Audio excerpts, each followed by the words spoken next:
It's a sunny day on Kauai. Only Waialeale is, as so often, wrapped in cloud. Matt has arrived at the landing pad in good time. He gives Jim a report on the current weather conditions. Yeah, the clouds just kind of moved in here and we're getting rain down a little bit harder. I think you should be able to make it in though. At least that's what Matt hopes. But bad visibility and treacherous downdrafts are a dangerous combination for helicopter pilots. And on top of that, the fog is getting thicker.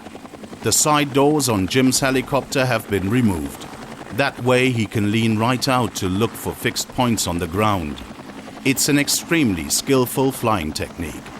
Very few helicopter pilots are able to do this. Nonetheless, it's not looking good for Matt. Okay, so I'll keep an ear out for you, and if I hear you, I'll try and clock you in. But today, Jim simply isn't able to land. He has to fly back without Matt to the heliport in the island's capital, Lihue.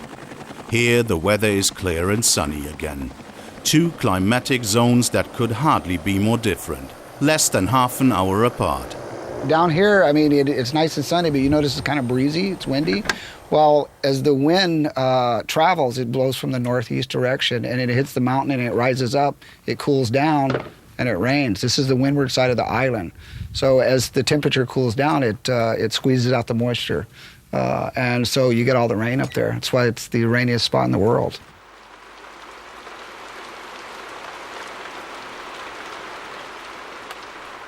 Matt will have to spend the night on Waialeale. He can only hope that Jim has better luck with the weather tomorrow. At least he doesn't have to sleep out in the open. The scientist had a permanent tent set up here some years ago for just such emergencies.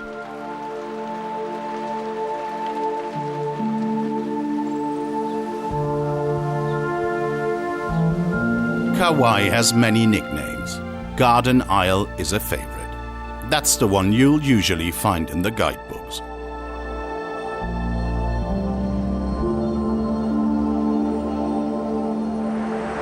But for years now, the locals have been calling their island Chicken Island. Even the local radio station calls itself Rooster Country. Roosters and chickens are found roaming free pretty much all over Kauai.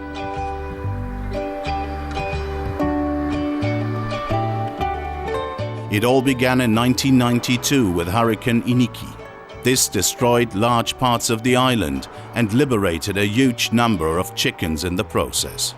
Their descendants are clearly still enjoying their freedom today. Almost everything has now been rebuilt, including the Salt Pond Country Store in the west of the island. It's named after a Hawaiian tradition that these days is still upheld only in Kauai.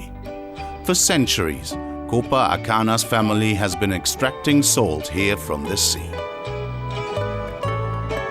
A lot of it goes back to the really ancient days of Hawaii. Aloha was a primary factor of life. And if you put money in the equation, it kind of makes everything different. Aloha. For the Akanas, it's more than just an empty cliche. Their salt is a Hawaiian delicacy, but you can't buy it anywhere. With the help of his granddaughter Janice and daughter Leah, Kopa harvests up to 100 kilos a year. Top-class restaurants have offered them a great deal of money for their salt, but the Akanas, who are certainly not well off, simply aren't interested. This is the way we make the salt. From time to time, they will use their family salt for a small exchange. But in accordance with the ancient Aloha tradition, the majority is given away. It's really important, but it's a tradition. The problem is there's only a few that are like chosen. You know, it's not like you just make them do it. You know, you can, but they won't sustain this, you know, the culture. It's an art, so it's like you can have them come, but if they're not gonna be in it, it won't get done properly. And then you go back and have to do work, you know. But if they learn from, you know, it's like once you get it in the blood, you know, they know how to do it. It's instilled. Then they'll do it. for us, the better we do it, the better we sort of honor the ones that went before us. If we do it sloppy and we don't do a good job, that means that we don't care about the past, right? All the ancient ones that did it. Today is the last day of this year's harvest.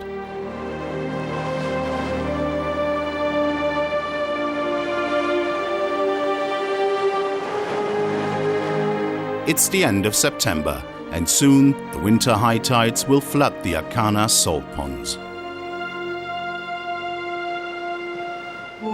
High tides make no difference to these cliffs. The Napali coast, an extraordinary 20-kilometer landscape of sheer cliffs in the northwest of Kauai. By night, this part of the island is completely deserted, like the summit of Waialeale. The biologist Matt Johnson is preparing for a cold night alone at the summit.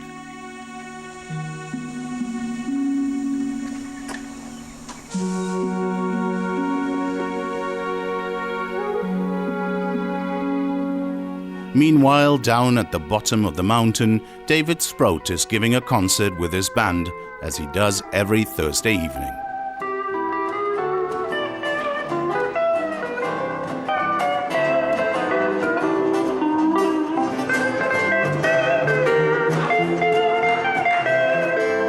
Traditional Hawaiian music, the kind you seldom hear these days, even on Kauai. David plays bass and is the lead singer of the Kama Ayanas, Hawaiian for the old-timers. An appropriate name for the secret star of the group. Ambrose Rosehill, who started the band more than 10 years ago, is now 89 years old. They sing their song in Hawaiian, the language of their forefathers.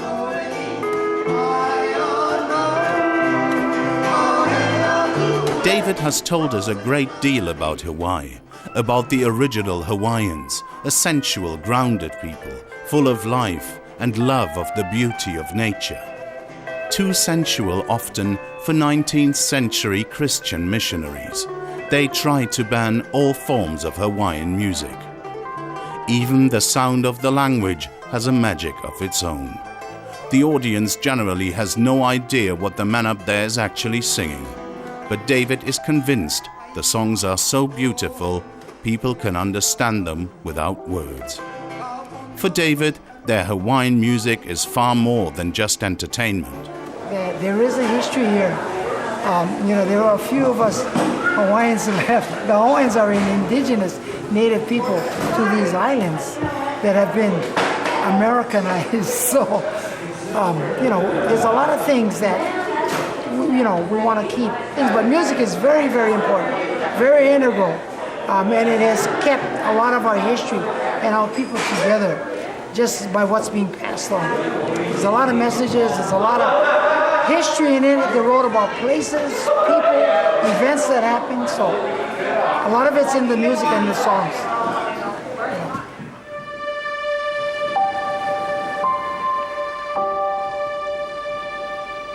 Early next day. Kauai is in mourning.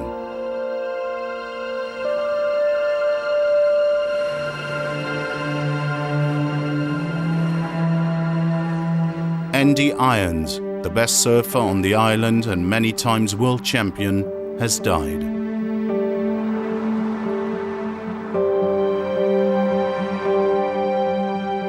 Kauai is a small place. Only 60,000 people live on the island. It made them proud that one of their own went out into the world and became the best. Archive footage showing Andy Irons in action. He lived like a rock star. Today Fiji, tomorrow South Africa, Hawaii the day after tomorrow. It's really wild, a lot of stuff going on, it's hard to get a peace of mind, and that's why I'm down here right now, just trying to get a peace of mind. It's gonna get wild tonight. I gotta go see my guests. Andy Irons died at the age of 32, alone in a hotel room. Location scout Eddie Abubu knew him too ever since he was a child. Andy was like a second son to him. The news of Andy's death comes as a shock. Back in the here and now, 1 week later, half of Kauai makes its way to Hanalei, the beach where the professional surfer spent his childhood.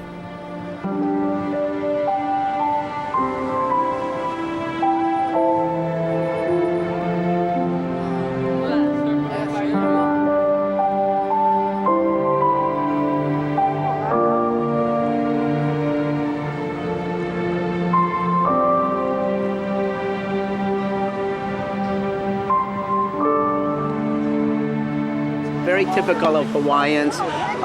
They come out for a funeral to share their grief, but also they come out to celebrate his life and celebrate his memory and to share with everybody how you feel,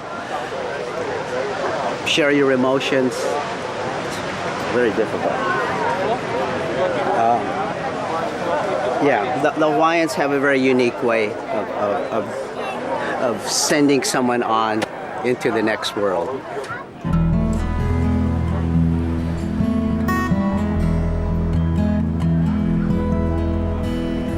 Kukila kila me ka haaheo mai ka moana Paliho molokai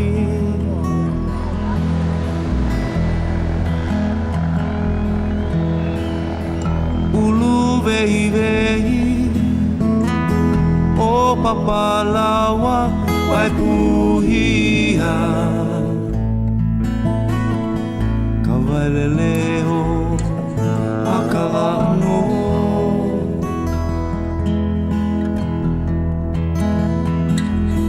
Ho'olohe I ka leo makani ka leo It's especially hard for Andy's wife, Lindy. At the funeral, she's 8 months pregnant. The flowers and garlands are for her too. In the old days, surfing on Hawaii was the sport of kings. Nowadays, the best surfers are the uncrowned kings of the islands. When one of them dies, the Hawaiian mythology becomes perhaps just that little bit more tangible. It was quite emotional. So many people out there, and so many, you could just feel everybody's emotions, and it was quite tough, basically, you know. And then when his wife stood up, when Bruce, his brother, stood up and thanked everybody for coming out and their support. The helicopter dropping the flowers, and then when Bruce poured the ashes, it was very emotional, very, very difficult. But everybody, it was such a nice show of support for everybody to come out and show their aloha, show their love, and everybody tries to comfort each other. It's like a scene from a Hollywood movie. But this film is one Eddie would rather not have seen.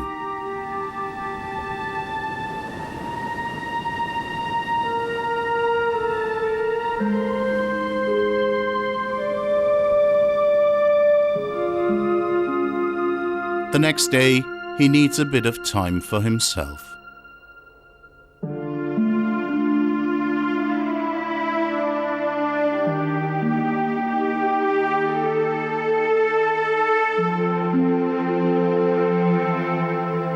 Out there on the ocean, off the coast of his island home, a place that in recent years has helped shape the myth of Hawaii as the archipelago's #1 movie location.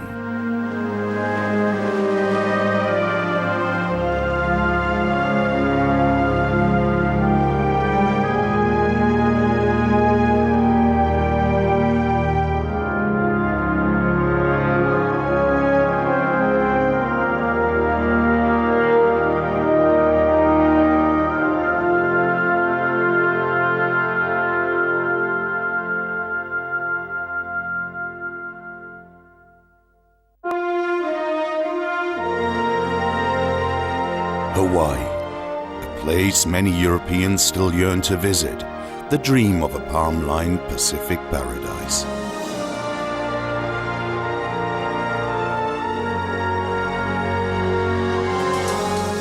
Together, the 8 Hawaiian islands constitute the USA's 50th federal state. At the same time, however, steeped in legend, Hawaii is a world of its own.